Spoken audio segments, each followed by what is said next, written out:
how to use Robinhood to make money. If you want to basically use Robinhood to make money, it's actually quite very simple to do so. Now for this, all you have to do is first, I'm assuming you've already downloaded the Robinhood app, and of course making sure that you're also logged into your Robinhood account.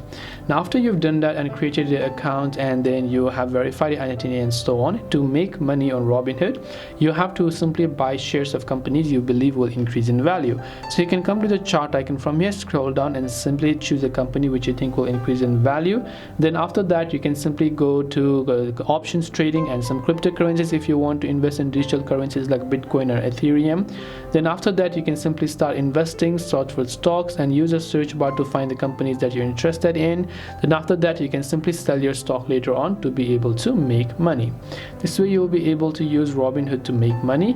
I hope that this video really helped you out. If you have got any further questions, feel free to leave them down in the comment section. Thanks for watching till the very end of this tutorial, and see you soon in the next video.